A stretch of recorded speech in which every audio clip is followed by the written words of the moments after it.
Hi, I'm Sarah from The Upcoming. A real pleasure to be able to speak to you today. Maybe you could just begin with a brief introduction to tell that to the winter sea.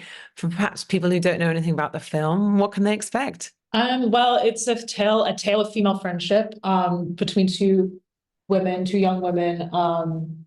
Jo, played by Greta Bellamacina, and Scarlett, played by Amber Anderson. And they were friends from when they were teenagers, and then they sort of reconnect at a hen party for Jo, and all their feelings for each other start to come out. And then the movie goes into to the actual party with all the girls, the fun of being in a group of women, and it sort of reveals the beauty and the darkness of Jo and Scarlett's relationship. So we're sort of following them from when they're teenagers until their early 30s. And it's a really unique story because we don't really see, I think coming of age films are usually just about being a teenager. And then in this film, we were looking at women in their early 30s who are coming of age in a different way and going through these sort of life transitions. And it's a very poetic and beautiful film visually, and has stunning performances by an all-female cast, including Greta, who also co-wrote it, and Jaclyn, I'm the director. And I don't know, Greta, do you have anything you want to add to that? Yeah, I would say it's sort of a double coming of age film. You see sort of Jo and Scarlett as teenagers, and they're each other's sort of best friends. They have that intense friendship where they always have their own sort of secret language. And they also are each other's first loves.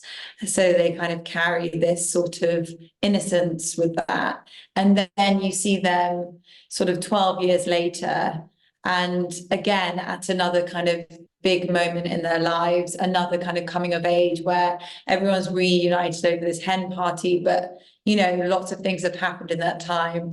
People have moved away, people have changed careers, got married, had children, people have died, life has happened. So it was kind of, a lot of it was about them then, but also this kind of moment of how we all naturally evolve as people, but carry the ghosts of our younger selves inside of us. And maybe you can tell us a bit about the genesis of the project, what first sparked the idea, and I guess also how your collaboration came about. Because, Greta, as you mentioned, you're also on co-writing duties here, as well as being in a leading role. So where did that all begin? So Greta and I met probably about 10 or 11 years ago through mutual friends. I'm from the States, but had been coming to London growing up. My grandmother first took me here and I fell in love with it, and then kind of continued coming here through study abroad programs in university. And somehow I became aware of Greta's work as a poet and writer. And we were sort of both very interested in filmmaking when we first met.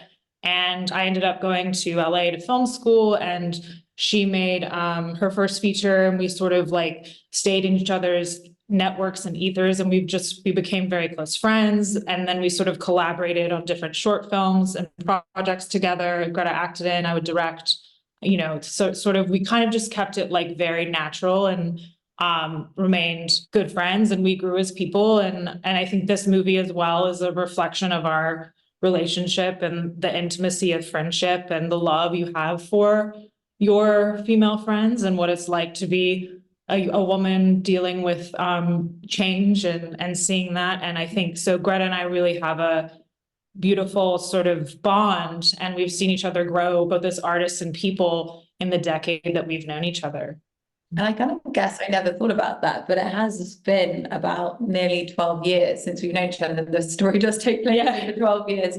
So there is this bizarre sort of parallel there. What I love about Jaclyn's work is that it's, there's a femininity to everything, all of the stories she tells. And I've been lucky enough to be in, I'd say, 3 or 4 of your films as an actor. And I think both of us are very inspired by kind of female friendships and female stories. I think with this story in particular, it was very much about how do we tell a story about these 2 women who have this kind of intense friendship and love affair, but not necessarily having to kind of show those sort of intimate moments. So both of us were kind of interested in kind of how we would go about sharing that story.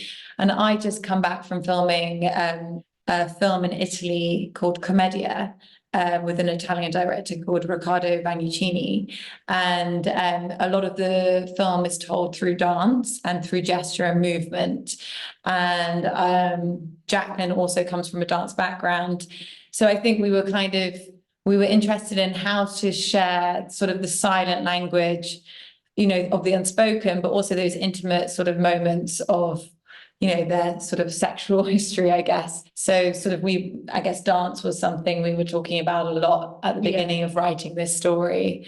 And and kind of keeping the innocence, because we didn't want to necessarily make a film, we wanted to show these teenagers and the intimacy they had, but also keep the innocence. So dance was another way of sharing, kind of. I'm very interested in, I used to do ballet, and so did Greta, I believe. And I didn't end up pursuing it, kind of like, I guess, Amber's character in the film, but I had, friends that were very good, and it was sort of competitive, and that you were kind of in this mindset when you were at the studio that was all you had. And I thought bringing that sort of aspect into their relationship, having it being set at this studio, and then we both had sort of this experience. And because film is such a visual medium, there's so much you can do without words. And I think that's where the dance and the physicality, and even just the subtleties between the characters really shine in this film.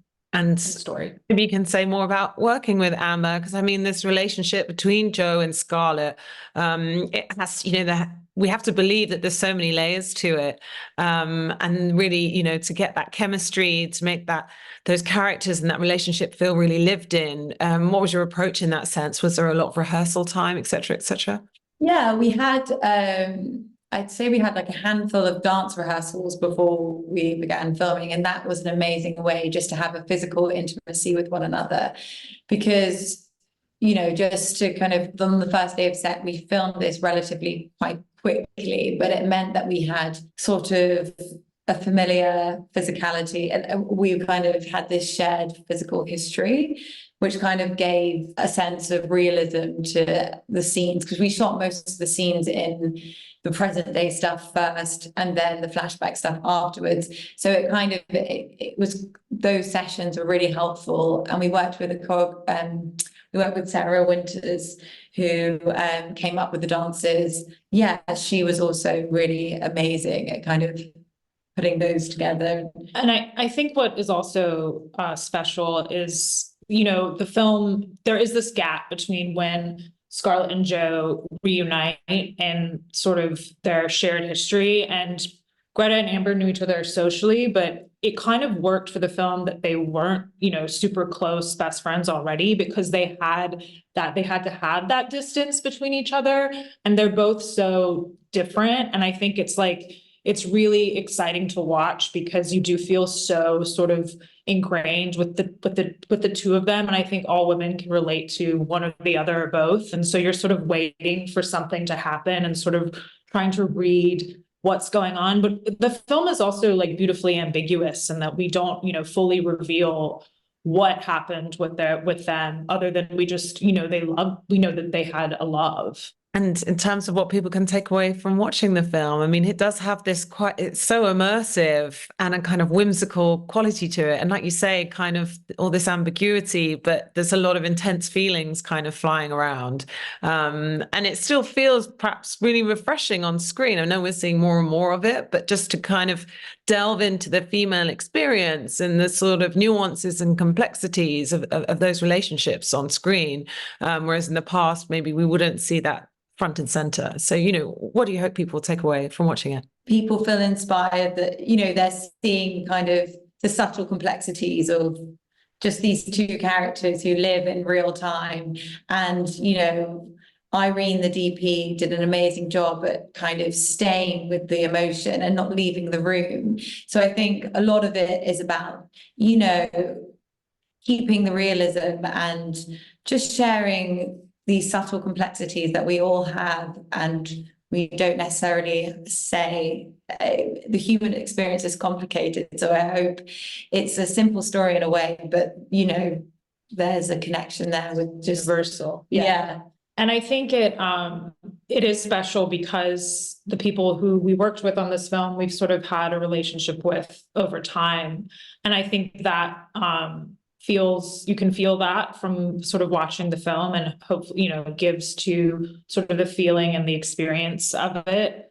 And it is interesting because I've just been doing research on sort of cinema history and women in cinema history. And, you know, from the 50s to 70s, there was a lot of like female autonomy, especially with the studio system and breaking away from that. And I think that we're sort of entering this a new era, or some kind of era. It shouldn't be referred to as new, but Greta and I have this, you know, a very interesting, specific vision with our work. And we hope that we can inspire, you know, other young women to make films and tell their stories. And did you have a favorite moment on set? I mean, there was this great female energy, you know, like from it being this female cast and, you know, leaning into those sort of creative flourishes of the dance moments and the costumes, you know, the wedding dresses. Did you have a favorite moment when you were filming it, or you watch it back now, a favorite scene? There was this moment with the piñata. Okay. Oh yeah, you can explain it. Well, it was supposed to be a lineup of all the girls hitting it, and the scene was written that Jo, Greta's character, was supposed to, you know, bash it a couple of times and then it would break, but she literally did it once and it just exploded. So we just got it in that take and we're like, okay, like we have to move on. So that was really fun, and also like that could really happen. Yeah. Another scene that really stands out to me is the morning dance with Greta and Amber that's sort of on the poster here at the end of it. It was just the most magical morning. We shot it at sunrise, you know, in the countryside. And there was this sort of pink, almost mist over the field, which was kind of the colors. It was like the gods shining down on us at that moment. And it was so fluid and beautiful. And everybody, you could just feel like the hush of everyone sort of just being engaged with their movement and watching them. And so that to me is also a highlight. In terms of your next projects, are you going to be working together again? Are you doing separate things? And what do you think you'll take away from working on this project to your next ones? We are currently in pre-production on a film that we've also co-written together called All Five Eyes, which is about three sisters. And it's a kind of a story about the dynamic of caring for a sibling with a disability. And we're kind of in the sort of the throes of that sort of production. But also, to your point, all sort of female. It's set at a girls' school in the late 60s, which is a period I'm really interested in, just historically and visually.